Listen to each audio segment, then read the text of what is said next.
speaking to you from beautiful Philadelphia.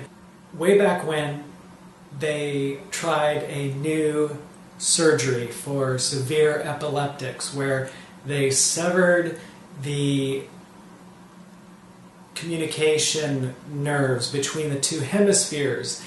And what followed, and yes, in a lot of cases it did greatly help these patients. And what followed were these studies that turned into what we now think of as left hemisphere, right hemisphere, and basically that you look at someone who's predominantly left hemisphere and they're analytical, they're mathematical, they like statistics, they like putting things in boxes, and then you look at the right hemisphere individual and they're intuitive. They can formulate in vague and nebulous ways and all that wonderful stuff. And so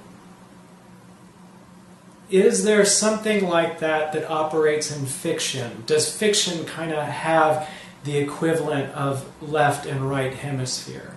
Yes, it does. On one hand, you have plot, and in an exciting work of fiction, you want to really practice and learn all the wonderful ways to develop a good plot.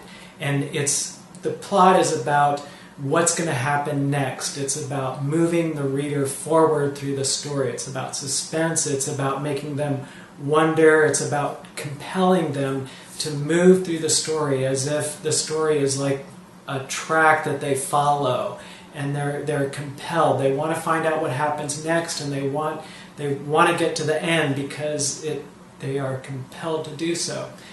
And on the other hand, you want to make them stay. You want to make them love the location that the story happens to be at that time, and that is location and that is setting. One of my early models of location and setting that I had to throw out was the pre-multimedia age model of this tedious rendering of a location where various objects are described in lavish detail. And this is all before images could be widely used, and basically through words, these pictures were meticulously painted. And to someone who lives in the multimedia age, it really is not necessary anymore. So the model I like to use to guide me through writing is the idea of the virtual reality. So when you're writing a story, you are providing a virtual reality for your reader, and just the way a viewer of a movie really likes a certain scene and would like to go back there and enjoy it for its own sake, and not for the sake of what happens in the story, or in a computer virtual reality game where there are certain parts of the game where that location, that scene is very compelling. And when we are writing a story, we are providing a virtual reality, because through the telling of the story, the reader's imagination is working. And if you're writing, like, let's say if you're writing for film or something that's more than just the written word, even if the viewer is looking at images or is looking at live actors, and so some of the work of creating a virtual reality is offloaded to outside the viewer's mind, the viewer's imagination is still at least half of what creates that virtual reality. So a helpful question to ask yourself when writing is, you want to stop and say, what is compelling? If this is a virtual reality that I'm creating for the reader, what is compelling about it?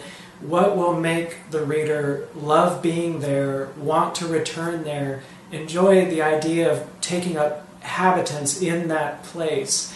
Ask yourself these questions and brainstorm and potent details. You don't need to describe every thread that makes up the weave of a carpet. Just things that give a strong personality sense of that place and sort of helps the viewer get grounded in that location, and their imagination is going to do most of the work. They'll fill in all the details.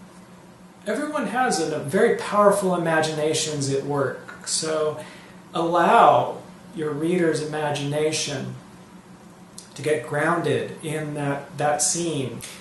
I have a lot to say about plot development. That is sort of like the left hemisphere. That's kind of like the analytical, formulaic, putting things in boxes, kind of strategy side of it. But I don't have as much to say about the setting and location, because that's kind of more like the nebulous side. You can get poetic about it. This is where works of fiction really become their own thing, and this is where the voice of the writer and that becomes something unlike any other story that has been written. And for me, I'm mostly, for one thing, I'm either focusing on plot or I'm focusing on location and setting and character, of course, all the people involved. And with plot, I ask myself, how can I get the reader to want to move forward? And with setting and location, I ask myself, how can I make the reader want to stay right there in that scene? My experience is that this is where multiple draft work really comes into play, because when I'm doing a first draft, the plot might be nailed down. I might, for the most part, have the essential storyline nailed down in the first writing. But it is the scene and location that's vague, and I'm not really sure what it's like, and I'm not really sure what the personality of that place is like, and I might have one scene that would be much better for a later part of the story, and so it's through the second and third and fourth draft that the scene begins to take shape, and it is when I'm doing those later drafts, I don't have to worry so much about the plot. Then I can develop those virtual realities that I hope my viewers would want to return to. Think of it as a chance. A virtual reality is like a chance to give someone, through imagination, a holiday. They can get out of their regular life and visit some place completely different than the places they usually go to. So think of your favorite stories. Think of your favorite movies and books, and I'm sure right away you can think of those scenes, your favorite scenes, and how you would like to, if it were a virtual reality, you'd like to visit that scene again and again, even though you know what is going to happen in the story.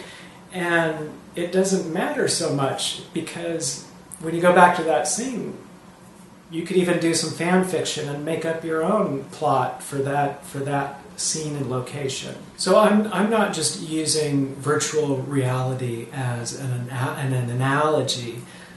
I'm saying it's a tool. You can actually use the world's oldest virtual reality, your imagination, and go there. You can, when you go to a scene, you can, in your imagination, visit that scene, and the more you develop it, the more real it becomes to you. Then you will find the information that will make it the most real to your reader. It can feed on itself, because the more things you find that you like about a scene or a location that you're developing, the more you'll want to go back there, the more that you'll want to with imagination, develop it more and find out more things about it and flesh it out. And readers these days are actually doing this. When I've reread a book, it was because I wanted to do a return virtual reality tour of locations in that story. In terms of developing the resolution of a fictional location, we're not talking about piling on a bunch of information. We're not adding in detail upon trivial detail. What we're doing is we're improving our understanding of that location. So the more that we can, it could be a location where it would be really helpful to, in your mind, play out the history and other things that happen there, and the reason, like if it's a factory, what exactly is everything that they do in the factory? How many workers are there? What time does it open in the morning? In the winter, is it cold? Is it adequately heated?